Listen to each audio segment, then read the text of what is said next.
Hello, everybody, and thank you for joining us. This is the Daily V Squared podcast. I want to welcome my good friend and guest, Eric Brocksome. Everybody. Eric, we're doing this video a little bit different. I usually do these via Skype, but I thought this time, since Eric actually works for V Squared and is in charge of the business development side of things, I would just bring him here to my home office and we would chat about some of the things we've got going on at V Squared. We wanted to focus today on business development and talk about the differences between business development, marketing, and sales. They serve, for us independently anyway, they serve as three very different functions. So I handle most of the in-house marketing along with some sales, face-to-face sales. Eric is more in charge of the business development and sales as well. But we've very intentionally split these up into different categories. So I kind of wanted to just talk with Eric a little bit about what we're doing at V Squared for business development and how that integrates into the sales and the marketing of some of the stuff we do. So Eric, give us a little bit of your background and kind of how you found V Squared and that kind of Yeah, sure. Thanks, Toby. So I spent the better part of the last 10 years in a sales environment with a captive insurance agency, and really found that I enjoyed the interactions with clients and enjoyed building marketing plans and going out and finding new business. And the nuts and bolts of insurance, the red tape that came along with that, didn't really excite me as much as just the energy that came from closing a deal and being out meeting new people. So as I kind of found myself further away from that environment, I started moving more towards wanting to do the marketing end of the business, which is when I reached out to Toby and talked to him a little bit about what he was up to. And it happened that he had an opportunity at his agency to come in and pick up a new project that he was wanting to work on called Passport to Boise. And that's sort of what led me to you. Yeah. So we're going to talk about Passport to Boise in just a second. I want to rewind just a bit. Eric and I kind of came up very similarly through the channels. I started in insurance myself, financial advising. Most people don't know that.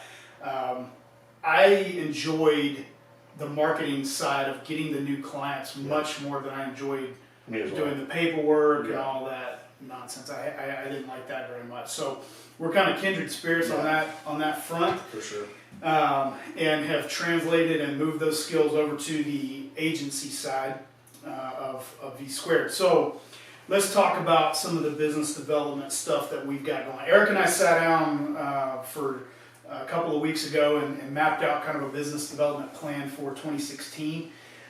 We wanted to cover just a handful of those things in the time that we have. So let's talk about Passport to Boise and what that is and why we decided to include that as part of our business development plan. Yeah, sure. I think any healthy business development plan should include some pro bono activities, which is where you reach out into your local community and do something just because it's a good thing to do and because it can help other people.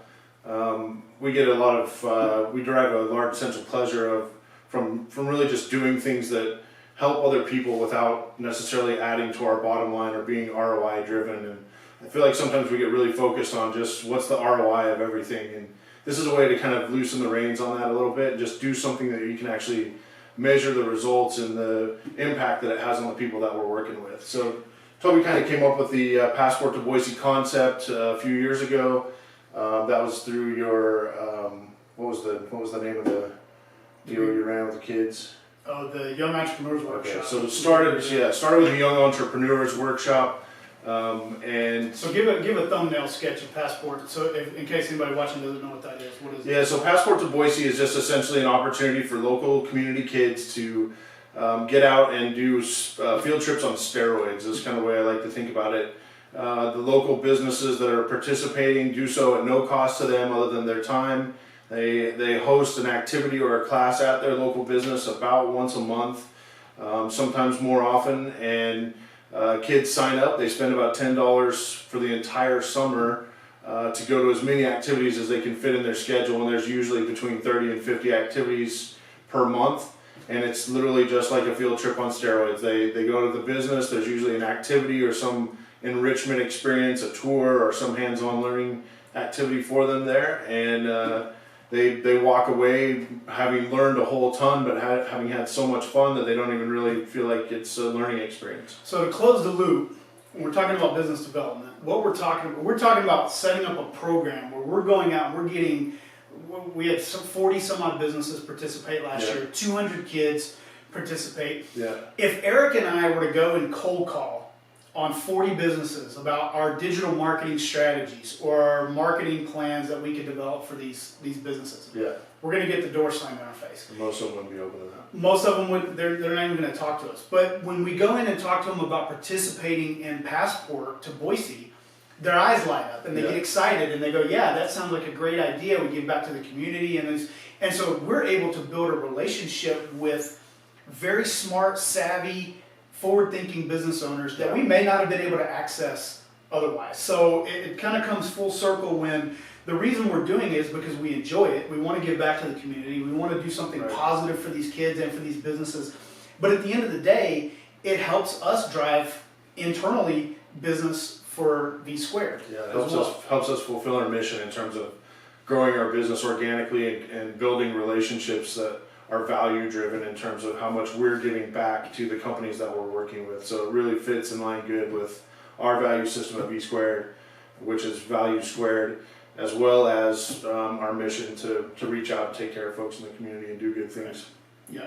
Okay, so we have pro bono projects, Passport to Boise. You sit on the hockey board, the VSU Boise State Hockey Club board. Yep. I volunteer with my son's football team and with the wrestling club that he participates in. Yep. So there's a lot of different opportunities there for you to get involved in helping organizations in your community, getting out into the community and meeting people in a different way, and as I like to always say, not showing up as a salesperson, but showing up as an advisor, as a volunteer, as someone who can be trusted to kind of help push the ball forward. So when you're looking at your own community, I would encourage you to look at these. Where are some opportunities where you can either volunteer, you can create programs like Passport to Boise, or any of those things that you can do to help get you in front of different people of influence who you may not be able to access otherwise.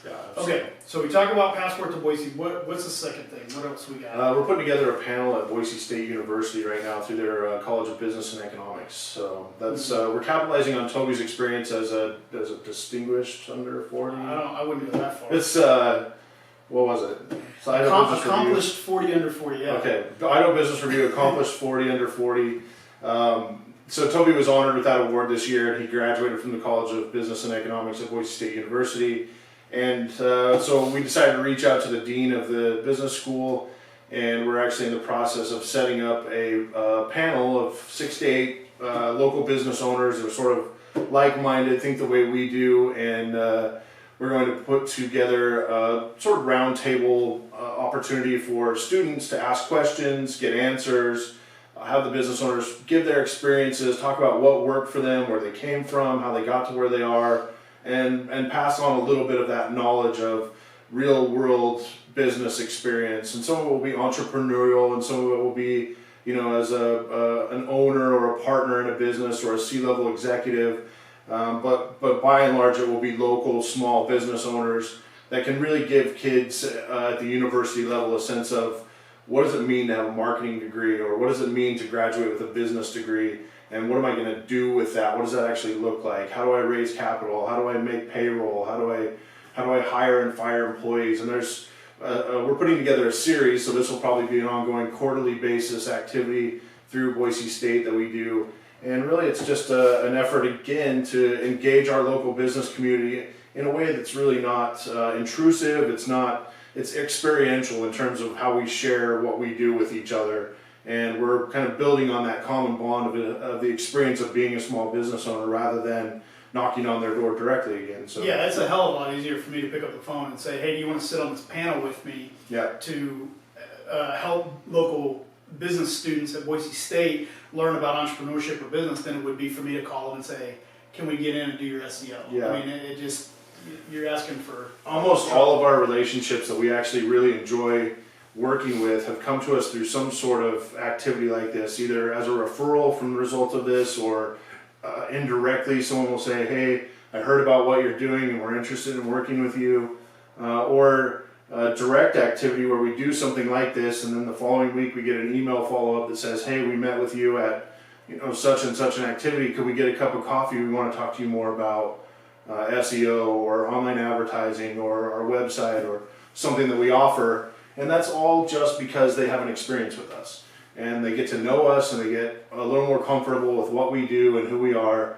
And it makes us much more approachable, and our credibility goes up quite a bit when we do these sorts of things. So this is another one of those arenas. It is kind of a give back, feel good sort of deal, but it is very much directed at acquiring new business and growing our business through reaching out and making relationships in the business community. Yeah. Okay. Pro bono. We talked about the BSU panel.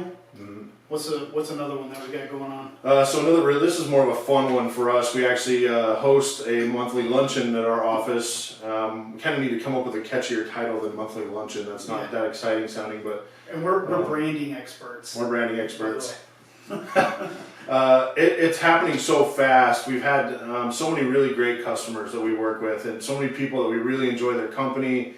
And again, keeping sight of the the ROI-driven world that we live in, when we get people on their level and we get to engage them over a meal or a cup of coffee or breakfast or something that's not a business-driven discussion, the whole world seems to open up around us in terms of how we can find common ground and we can relate to them. So we've started inviting our best clients and some of our friends and their guests to come to our office once a month for a lunch that we provide for them. We either cater it or Toby's made lunch for us before, some kind of southern cooking, which is really enjoyable. And it's just a way to kind of get the ball rolling on conversation, organic conversation that's not built around some stressful sales environment. And what it ends up doing is, again, really boosting our credibility, really strengthening the bonds of friendship and the relationships that we have, which ultimately, if you're in a sales world, is fantastic for retention. I mean, that's really what you want to do, is build that relationship so that your customers stay with you. We want long-term, healthy working relationships with our customers. And that really drives that for us. It gives us them a sense of belonging. They belong to us. We're their guys. And aside from that, it's enjoyable. It's enjoyable to get to know people. I always say this a little facetiously, but it's really hard to fire a friend. Mm-hmm. And we want our clients to be our friends. We focus on results. We focus on doing a good job. We focus on the deliverables. But at the end of the day, we want them to be our friends because we want to take that relationship to the next level so that they are going to stick with us for the long term. We want that loyalty. We want that camaraderie. And trust. That trust. Yeah. Exactly. That's what we want. So these are just a few of the things that we're doing for business development. We live in such a world of dichotomy. People will ask me, well, should I do content marketing, or should I do outbound sales, or should I do business development? And the answer is yes. Yes, you should. You should do all of those things. We're primarily a content marketing, inbound marketing agency. So we focus on the inbound side, but that doesn't mean that we're not going to go out and hustle for business, and we're not going to try to show up in different ways to connect with potential clients. I think you have to do both, especially if you're just starting out. I read these books on inbound marketing and content marketing, and all the gurus and experts out there are like, yeah, you have to start creating content. That's great, except for when your mortgage payments due next week. You've got to sell something. You got to sell something. You got to get out there and hustle. So we have people come to us and they go, I'm starting up a new business. I need a website. And I will ask, how many sales have you made? And if the answer is 0, they don't need a website. They need a sale. And I'll encourage them to go out and get a sale. If you have to knock doors, you have to cold call, whatever it has to be, you get out there and you do it. And you can do all of that other stuff later. So we try not to ever lose sight of that. Yeah, the strategy with business development is the quickest way to get sales is through value-added, credible, trustworthy relationships that you have with either existing customers, prospects, or your friends. Nobody likes selling directly to their friends or their family. That's kind of the hardest relationship because the expectations are always so high. But a potential customer that trusts you and believes in you already, or a customer that you've already done business with, is going to be probably your best bet. And if you've taken the time to strengthen those relationships and bonds, then you have the authority and the right to ask for business from them, not just the first time, but again and again. and they expect you to come back to them with better ideas, with improvements, with opportunities for growth, because that's the type of relationship you've built with them. And that's where your quickest sales come from. That's often where your best sales come from. And as those clients grow over the years, some of those clients will become a much larger client than you would have ever imagined, where they started off with maybe a very small monthly retainer or just a simple subscription or membership, one-off project, and the next thing you know, you've got a very healthy retainer with that client, simply because you took the time to invest in the relationship and build it up. And that's a big focus of our business development, is really building those relationships so that we can increase our growth, we can add to our bottom line, but we can also have long-term clients that are our friends that we care about. Are you having fun? Yeah, I love this. Yeah, I mean, this makes work so much easier. It takes a lot of the stress off of some of the traditional marketing methods, because we do still do some of those as well, cold calling and email lists and direct mail. We still do employ some of those methods, and they can be a little more high stress, but the high touch activities are absolutely much more enjoyable most of the time than some of the more mundane things that can be done. Absolutely. Okay, well, thanks for being here, Yeah, Eric. I really appreciate it. Yeah. I hope you guys got some value from this. I would really encourage you to go back and look in your business and say, how do I set up some programs that develop business for my company that are enjoyable, that are fun to do. They're not just a grind every day, but are a little bit different, a little bit unique, and are enough to get you out of bed every morning and hustle, because that's really what it's all about. So thanks, Eric. Appreciate you coming. Yeah, absolutely. Thanks for watching this V Squared Daily podcast. Tune in next time.